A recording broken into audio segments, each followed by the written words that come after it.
Looking out of my kitchen window. One day, she woke up. As I'm standing here looking out my kitchen window this morning, I can't help but smile.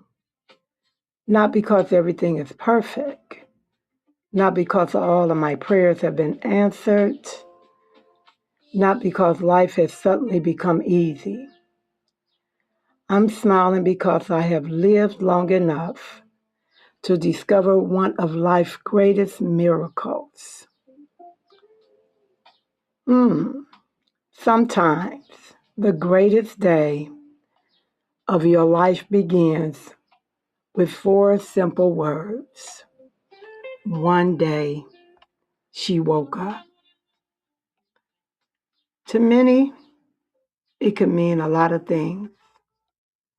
But let me talk to you this morning as we look out and tell you what that means to me. And it may mean it to you. Now, I'm not talking about waking up because your alarm clock went off. I'm talking about the kind of awakening that happens in your spirit.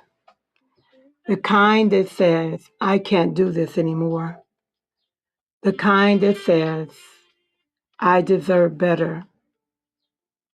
We're not talking about asking anyone to do anything outside of ourselves. The kind that says, there has to be more to life than merely existing.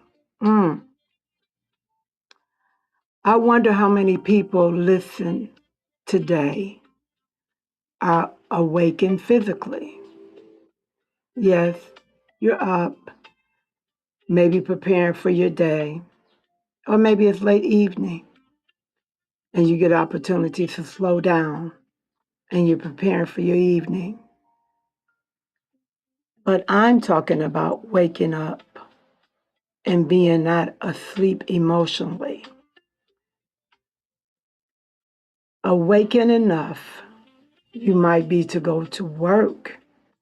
You might be awakened enough to cook dinner, waken enough to pay your bills, but asleep to your own dreams, asleep to your own worth, asleep to the life that you have been postponing. You know, I wrote these words one day in my journal, and it said, why are you still showing up for people who have never shown up for you in the way you needed them to? And when I wrote it, I just stopped and I thought, and I had to accept the fact that those words were true. Because if we're honest, many of us have become experts at accepting crumbs, not just in relationships, but in life. We accept crumbs of happiness, crumbs of peace, crumbs of respect, crumbs of love, crumbs of even ourselves. We keep convincing ourselves that crumbs are enough because we're afraid there won't be anything else. So we stay, we wait, we hope, we explain away bad behavior, we excuse disrespect, and we accept being ignored. And slowly but surely, we lower our expectations until we no longer recognize ourselves. And you know what happens? We put our own self in that prison. One of the hardest truths I ever had to accept is this. Sometimes nobody is holding the prison door closed anymore. We're holding it ourselves. And we're keeping ourselves in that place. Sometimes we become the keeper of our own cage. We tell ourselves maybe they'll change. Maybe they didn't mean it. We make excuses, say they had a hard life. And you accept the fact that you really don't want to be alone. You say, what would people think? It's been so long. We are no longer waiting on them. We're waiting on permission, not from anyone else, but ourselves. Permission to live, permission to laugh, permission to leave, and permission to become.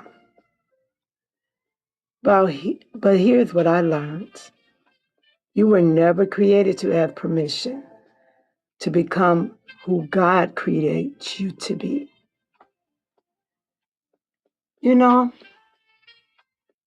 I had a story that I used to tell myself. And came a season in my life when I realized I had to become careful with the words that came out of my mouth. Because I noticed something. I kept saying things like, oh, it's too late. Oh, I probably can't do it. It'll take too much work. I don't have the money. I don't have the time. I don't have the support. And I probably just can't do it. I'll just stay right here where I am. I'm comfortable. It's all right. And I caught myself and I thought,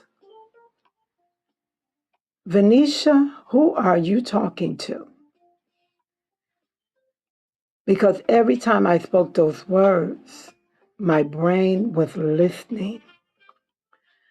Science tells us that our brains are constantly adapting to what we repeatedly think and say.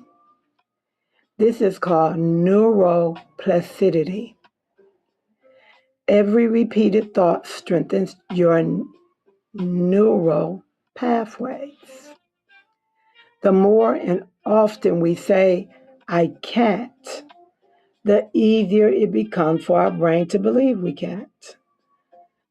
But the opposite is also true.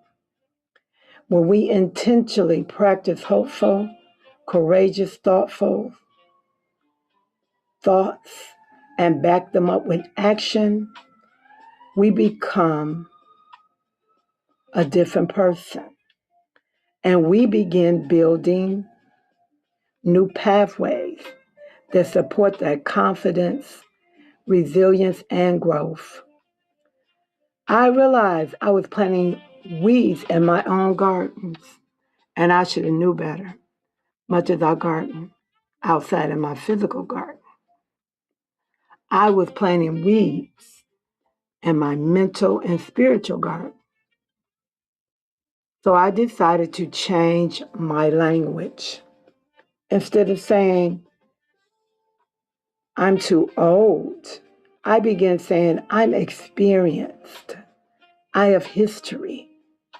Instead of saying, I missed my chance, I say, my next chapter may be my best chapter. Instead of saying, I'm fearful, I begin to say, I'm learning courage. You see, changing the language. And little by little, my life began to follow the words. I spoke those things into existence. The power of our words. Can I gently tell you something? Stop waiting for anyone. Stop waiting for other people to travel with you, book the trip. Stop waiting for your friends to come along with you on that new adventure. You do it. You begin. Stop waiting for your even children or family members to approve your happiness. Live anyway. Stop asking for someone to take you out. or asked you out. You have 2 legs, 2 arms, a sound mind. You know what you like.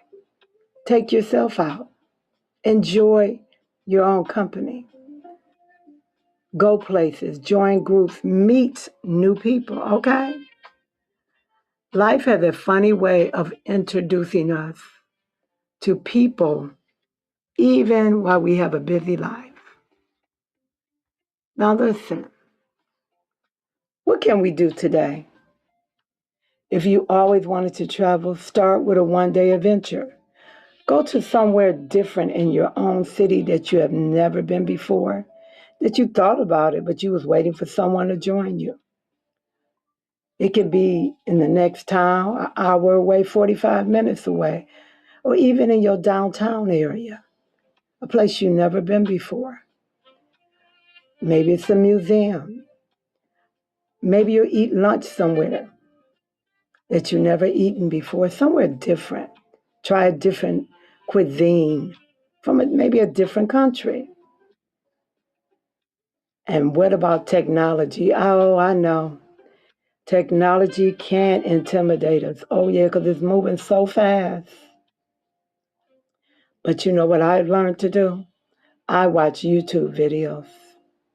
If you have friends, younger friends, nephews, nieces, or grandchildren, ask them to teach you something and say to yourself, I am learning.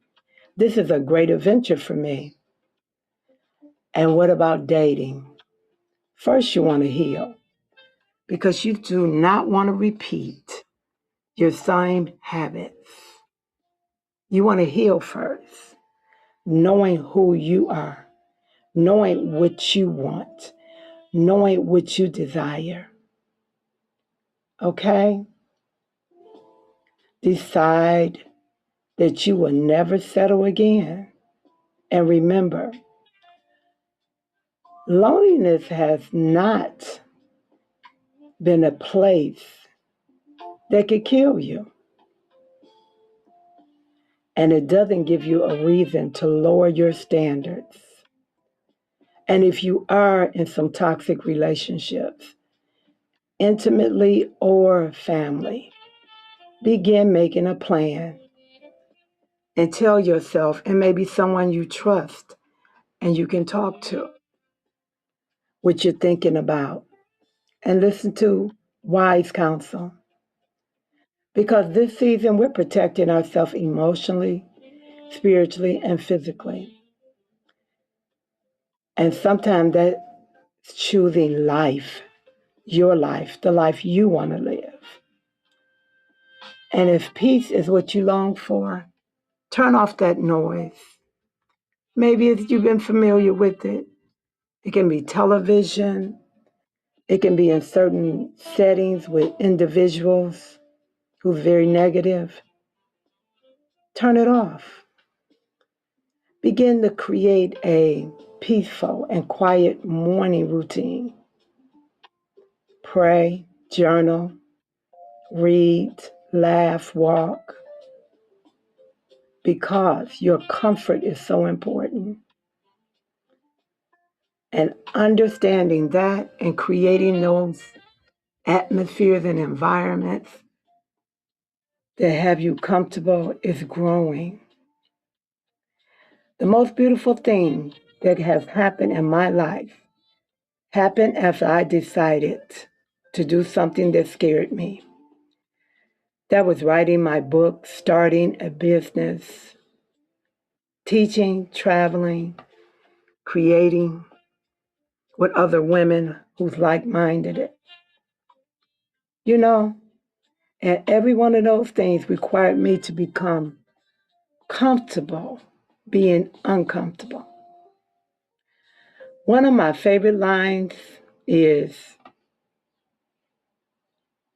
I don't need validation because I was validated when I was conceived. Just like you.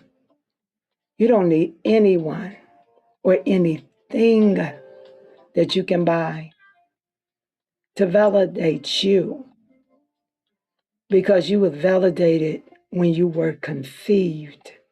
Think about that. Before anyone said they loved you, before anyone applauded you, patted you on your back, before anyone criticized you or rejected you, God already declared you valuable. You didn't have to earn it. You just had to discover it. And time is important because it's not measured on the hand of a clock. It is measured by your courage, by your healing, by your laughter, by finally saying yes to yourself. In this poem that I wrote long time ago, it says, one day she woke up, not because people in her life changed, not because she got a better job, not because life suddenly became fair. She woke up because she changed. She decided that crumbs would never again be enough for her. She decided abundance was not selfish. It was God's invitation to live fully. And maybe today is your day. Maybe today is the day you stop surviving and start living. Maybe today is the day you choose you, your time, your beauty, your creativity, your laugh, your smile.